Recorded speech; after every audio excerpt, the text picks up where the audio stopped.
Bismillahirrahmanirrahim. Continuing with the testing and detection of multicollinearity, we discussed correlation matrix, and in the correlation matrix, we identified possible independent variables between which the correlation is above average and which can be the causes of multicollinearity in the model. देखिए अब हम आगे बढ़ते हैं. Now we will formally estimate the regression model, and based on these regression results, we will be using the concept of, for example, ये जो है, the concept of VIF, variance inflating factor, यानी हम auxiliary regression, अब हमारे 15 यानी 15 independent variables हैं, तो हमें 15 रिग्रेशन रन करनी पड़ेंगी.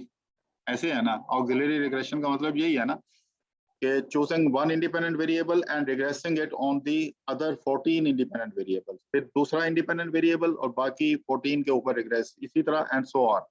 तो 15 ऑक्सिलरी रिग्रेशन हमें रन करने की जरूरत है, जो कि एक लंबा चौड़ा काम है, बहुत टाइम टेकिंग है. तो ये आर स्क्वायर जो है, ये हर ऑक्सिलरी रिग्रेशन का आर स्क्वायर है. अगर हम एक इंडिपेंडेंट वेरिएबल को निकाल के बाकी के ऊपर रिग्रेस करें, उस मॉडल का जो आर स्क्वायर है, उसको जब हम इसके फार्मूले में रखते हैं 1/1 माइनस आर स्क्वायर, तो this VIF, this is known as VIF. अब इसका जो गाइडलाइंस हैं, इसमें कुछ इकोनोमेट्रिशियन कहते हैं कि अगर ये 5 या इससे ऊपर आ जाए तो आप समझ लें कि मल्टीकोलिनियरिटी इज गेटिंग सीरियस. लेकिन एक डोमिनेटिंग ग्रुप ऑफ इकोनोमेट्रिशियन जो कहते हैं कि अगर ये 10 या इसको क्रॉस करता है तो देन इट इज सीरियस. तो बहरहाल कोई भी क्राइटेरिया यूज करके हम देख सकते हैं. आप जब इंटरप्रिटेशन भी करें तो आप अपना क्राइटेरिया जरूर डिफाइन करें. फॉर एग्जांपल, आपको अगर रिजल्ट्स मिल जाते हैं एस्टिमेशन के बाद, तो आप पढ़ रहे हैं, तो आप बताएं कि when you are using 10 as a criteria, तो फिर आप बताएं कि ये 4 इंडिपेंडेंट वेरिएबल्स हैं या 6 इंडिपेंडेंट वेरिएबल्स हैं विच आर कॉजिंग प्रॉब्लम, इनको हमने ठीक करना है, इनको हैंडल करना है. ठीक है.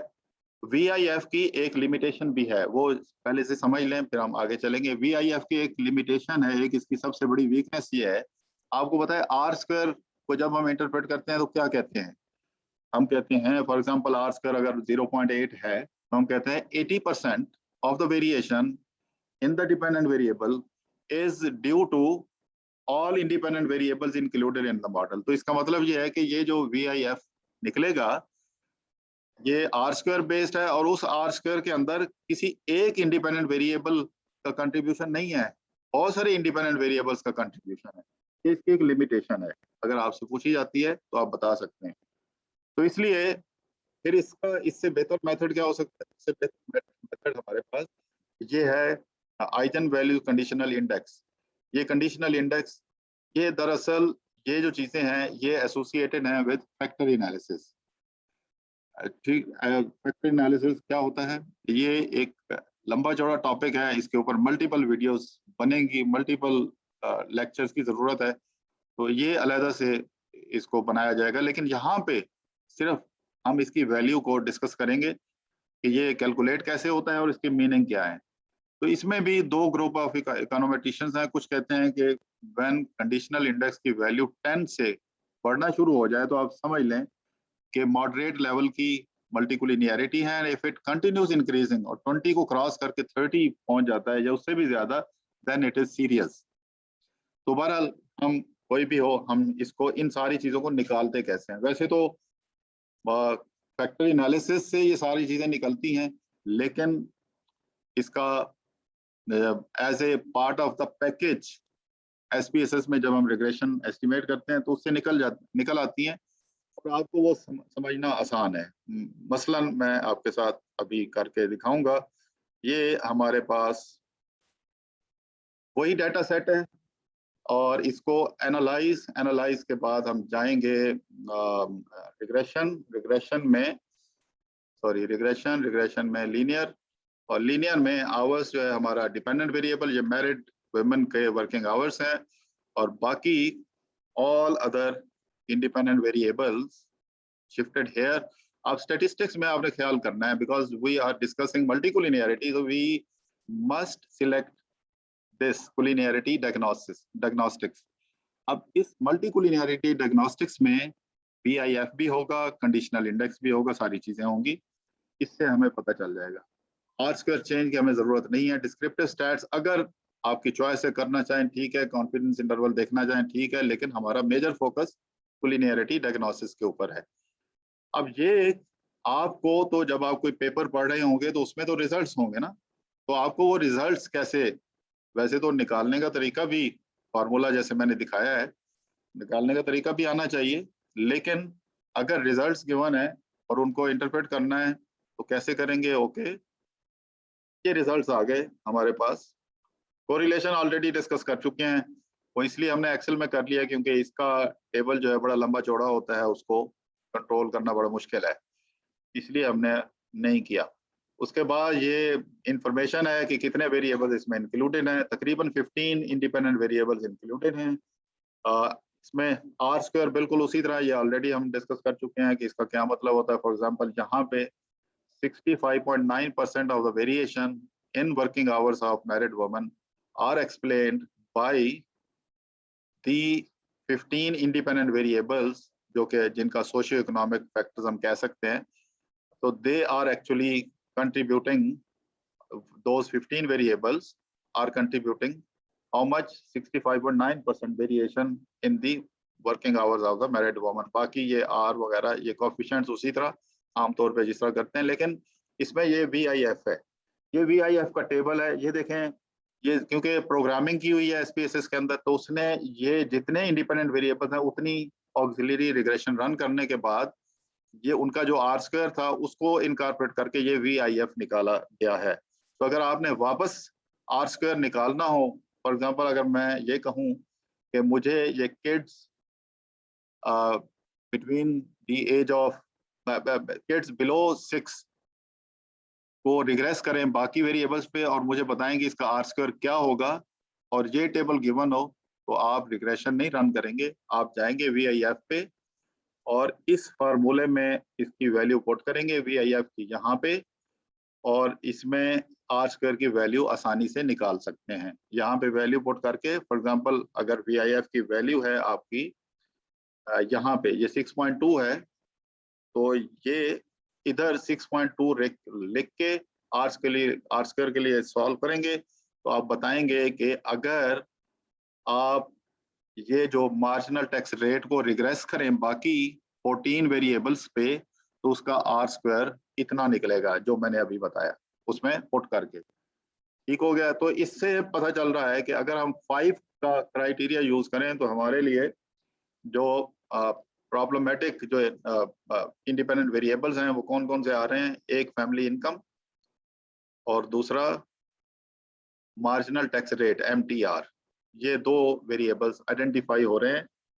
तो इनको हमने ट्रीट करना होगा ठीक करने के लिए मल्टीकुलिनियरिटी को, या इनका फर्स्ट डिफरेंस लेंगे या इनको ड्रॉप करेंगे या इनकी लॉग वैल्यू लेंगे या किसी और तरीके से ट्रांसफॉर्मेशन करके इनका हमें ट्रीटमेंट करना पड़ेगा, वरना ये मल्टीकुलिनियरिटी रिमूव नहीं होगी। इसके बाद ये एक कंप्लीट टेबल अलग से आता है कुलिनियरिटी डायग्नोस्टिक्स।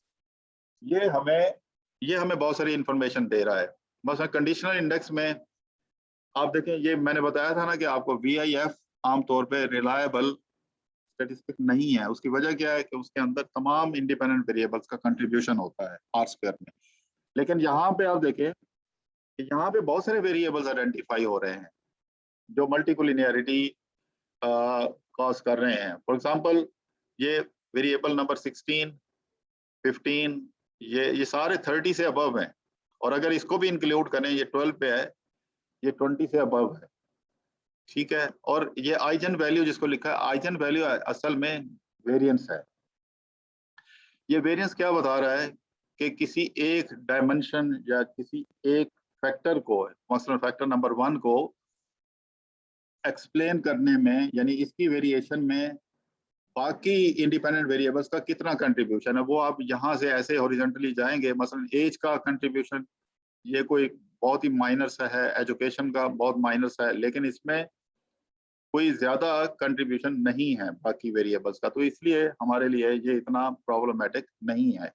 लेकिन अगर आप नीचे जाए, मसलन अगर आप ये 12 नंबर जो फैक्टर है 12 नंबर फैक्टर की वेरिएशन को एक्सप्लेन करने में ये 10% कंट्रीब्यूशन इस वेरिएबल का है, यानी kids below 16, 2% contribution kids age between 6 and 18, और इसी तरह ये 54% कंट्रीब्यूशन है ये हस्बैंड आवर्स ऑफ वर्क, इसी तरह 53% कंट्रीब्यूशन है हस्बैंड वेज। ये मैं कैसे पढ़ रहा हूँ, मैं यहाँ पे रुक के इसको वर्टिकल से देखता हूँ 0.53। इसका क्या मतलब होता है, ये जो अगर आप वर्टिकल पढ़ें तो ये हमें बताता है कि ये जो एक वेरिएबल है, फॉर एग्जांपल ये जो हस्बैंड एज का वेरिएबल है, ये इन फैक्टर्स में इसका कितना कितना कंट्रीब्यूशन है, इसकी वेरिएशन में कितना कितना कंट्रीब्यूशन है, वो परसेंटेज यहाँ पे होती है। लेकिन हमने ज्यादातर ये आइजन वैल्यू को और कंडीशनल इंडेक्स को देखना होता है। अगर कंडीशनल इंडेक्स का कॉलम उड़ा दिया जाए तो आपको ये मैनुअली कैलकुलेट करना आना चाहिए। इसका तरीका सीख लें। मैंने यहाँ से इसको कॉपी किया, इसको मैं ले जाता हूँ एक्सेल में, और आपने एक्सेल लैब सुना होगा, एक्सेल लैब जो है बाहर रोड पे, तो ये लैब में ही चला गया, आप यूं समझ लें। कंट्रोल वी किया हमने। अब देखिए ये कंडीशनल इंडेक्स निकला कैसे है, यहाँ पे मैं निकालूंगा। ये है इक्वल टू, ये जो आइजन वैल्यू है दिस वन, इसको हम रखते हैं फिक्स F4 प्रेस करके, डिवाइडेड बाय ये जो नीचे वाला है, ये मैंने एंटर कर दिया, इसको मैंने ड्रैग किया, ड्रैग करने के बाद यहाँ पे इसका स्क्वायर रूट ले लिया। मैंने ठीक किया है या नहीं, अच्छा SQRT ऑफ दिस, उसके बाद ये मैंने निकाल दी। ये वही चीज, ये 123, आप ये बाकी चीजें जो है ये रेलेवेंट नहीं है, मैं इनको डिलीट कर देता हूँ। ये भी मेरे लिए रेलेवेंट नहीं है, इसको भी हम डिलीट कर देते हैं। तो ये यहाँ पे आप देख सकते हैं कि ये जो यहाँ पे ये कंडीशनल इंडेक्स निकला हुआ है, ये CI, ये मैंने यहाँ से निकाला है, यानी इसको मैं बोल्ड कर देता हूँ ताकि हमें ये आपको ये कंपेयर करने में, कंट्रोल B, और ये कंडीशनल इंडेक्स यहाँ से लेकर, पहले का मैंने नहीं निकाला, वो तो 1 ही आएगा। कंट्रोल B, पहला का मैंने नहीं निकाला, बाकियों का निकाला है, इसलिए ये हमारा एक सेल जो है यहाँ से एक वेकेट हो गया, क्योंकि मैंने फर्स्ट का नहीं निकाला, वो तो 1 ही आएगा, उसी पे डिवाइड होना है, उसी का स्क्वायर रूट होना है। और ये फार्मूला क्या है, ये फार्मूला आपको दिखा देता हूँ। ये maximum eigen value divided by उससे नीचे वाली मिनिमम आइजन वैल्यू और उसका रेशो लेके स्क्वायर रूट, तो ये कंडीशनल इंडेक्स निकल आता है। तो कंडीशन शॉर्ट करके हम कहें इस टेबल को पढ़ने का तरीका कि ये जो वेरिएंस असल में बता रहा है, सबसे पहले फैक्टर का हमेशा आइजन वैल्यू ज्यादा होती है, ये फैक्टर एनालिसिस की सबसे बड़ी लिमिटेशन है।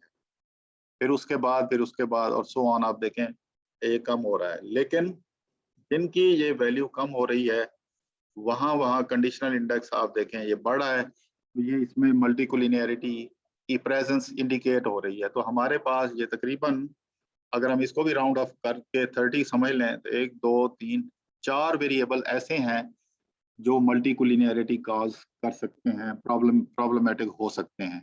ठीक है, अभी इसको दूर करने का तरीका क्या है, इसको दूर करने का तरीका बहुत आसान है।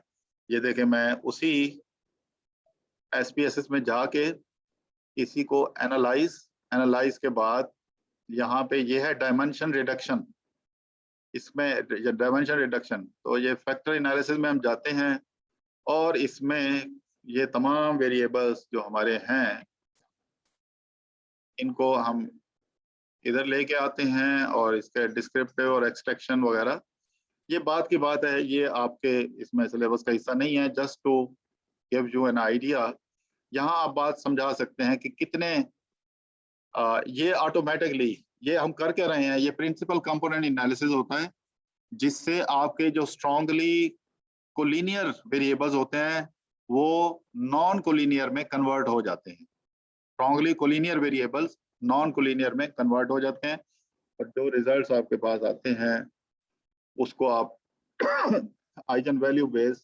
प्लॉट भी हम बना के देख सकते हैं।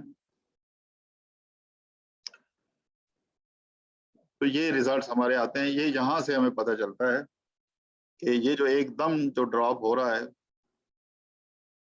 यानी कम से कम 4 इंडिपेंडेंट वेरिएबल ऐसे हो सकते हैं, अगर हम उनको या निकाल दें या ट्रीट करते हैं तो मल्टीकोलिनियरिटी खत्म हो जाएगी।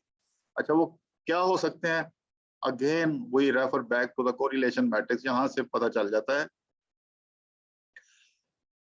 वो यहाँ से पता चल जाता है। मिसाल के तौर पे आप देखें, ये जो हाईलाइटेड हैं ये यहाँ से पता चल जाता है, या फिर वो स्क्रीन प्लॉट से जाके पता चलता है। तो मेरा ख्याल है कि हम we have done it. Thank you very